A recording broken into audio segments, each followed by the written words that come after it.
ada dua bagian penting yang akan dibahas, yaitu yang pertama dasar-dasar keuntungan strategis dan yang kedua menggunakan teknologi informasi untuk keuntungan strategis. Bagian pertama, dasar-dasar keuntungan strategis.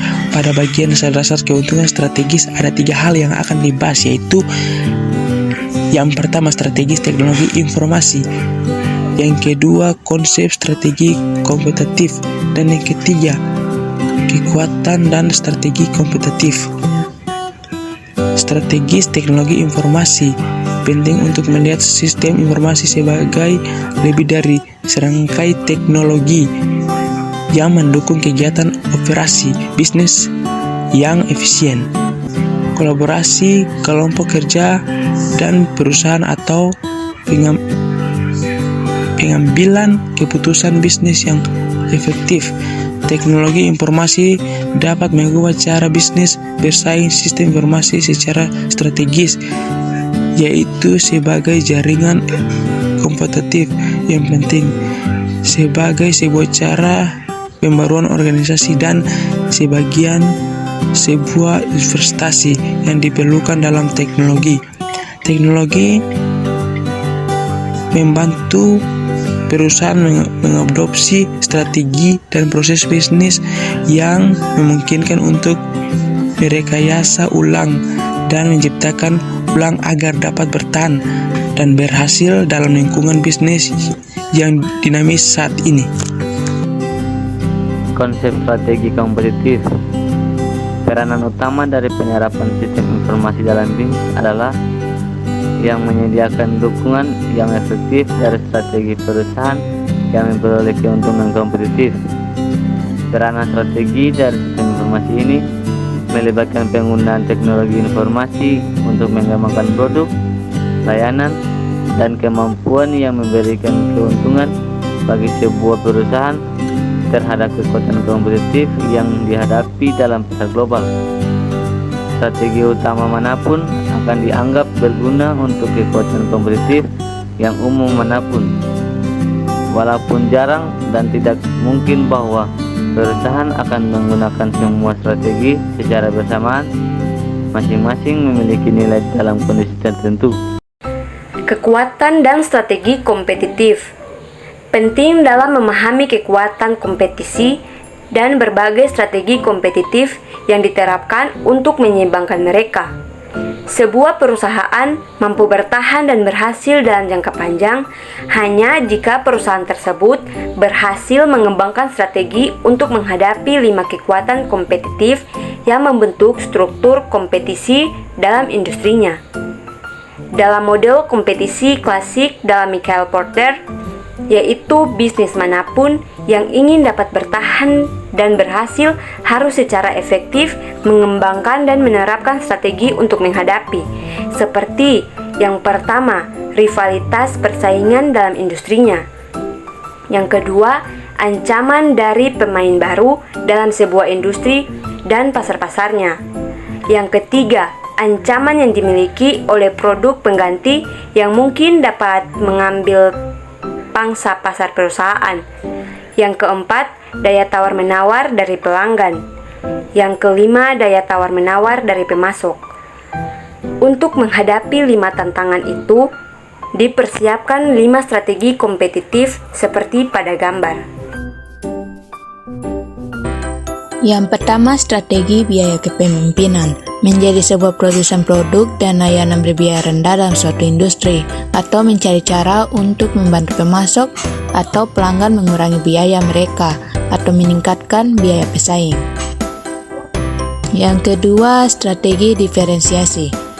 Mengembangkan cara untuk mendiferensiasikan produk dan layanan perusahaan dari produk dan layanan pesaing atau mengurangi keuntungan diferensiasi dari pesaing. Yang ketiga, strategi inovasi. Menemukan cara baru dalam melakukan bisnis. Strategi ini dapat melibatkan pengembangan produk dan layanan yang berbeda, atau masuk ke dalam pasar atau ceruk pasar yang berbeda. Yang keempat, strategi pertumbuhan.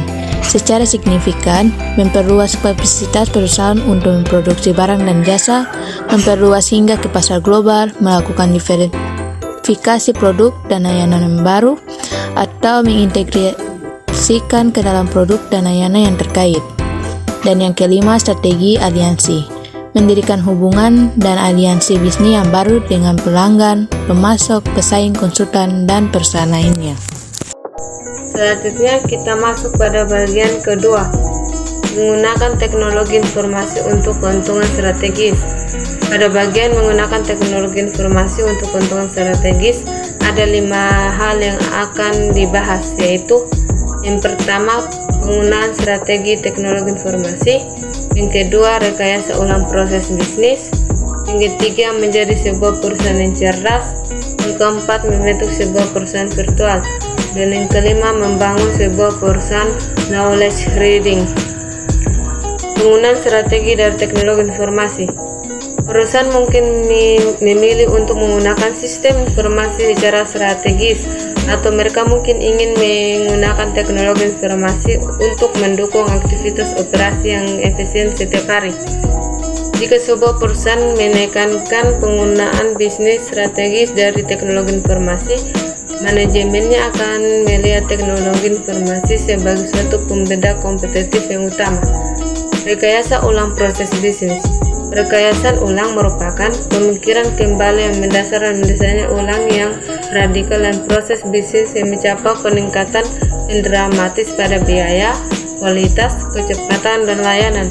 Business Process Reengineering (BPR) menggabungkan sebuah strategi, mempromosikan inovasi bisnis dengan sebuah strategi peningkatan utama dalam proses bisnis, sehingga sebuah perusahaan bisa menjadi pesaing lebih kuat dan lebih berhasil di pasar.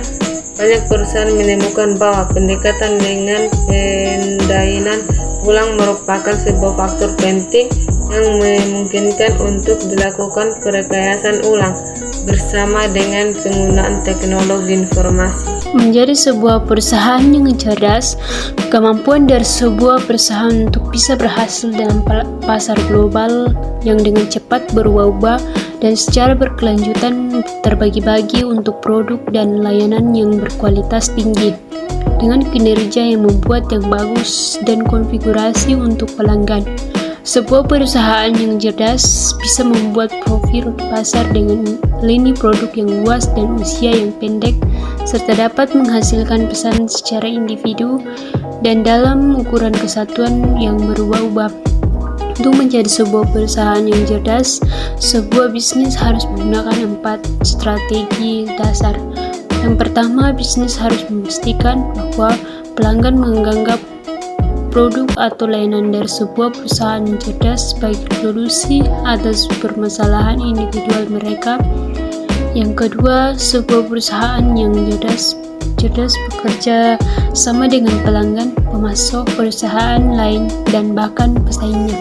Yang ketiga, sebuah perusahaan yang cerdas mengorganisasi sehingga perusahaan itu bisa melewati perubahan dan ketidakpastian. Dan yang keempat, sebuah perusahaan yang cerdas mempertimbangkan dampak orang yang pengetahuan yang mereka miliki. Membentuk sebuah perusahaan virtual. Membentuk sebuah perusahaan virtual bisa menjadi salah satu penggunaan strategis yang penting dari teknologi informasi sebuah perusahaan virtual. Juga disebut dengan organisasi virtual atau korporasi virtual. Merupakan sebuah organisasi yang menggunakan teknologi informasi, menghubungkan orang, organisasi, aset, dan gagasan. Bahwa perusahaan virtual umumnya membentuk sebuah kerja virtual dan aliansi dengan rekan bisnis yang saling terhubung melalui internet dan extranet. Perusahaan virtual merupakan cara terbaik untuk menerapkan strategi dan aliansi utama bisnis yang menjanjikan kepastian akan keberhasilan dalam iklim bisnis saat ini yang sedang bergejolak. Ada beberapa strategi perusahaan virtual, yaitu yang pertama, berbagi infrastruktur dan risiko dengan aliansi. Yang kedua, menghubungkan kompetensi inti yang saling melengkapi. Yang ketiga, merupakan waktu konsep to cash dengan saling berbagi. Yang keempat, meningkatkan cakupan fasilitas dan pasar.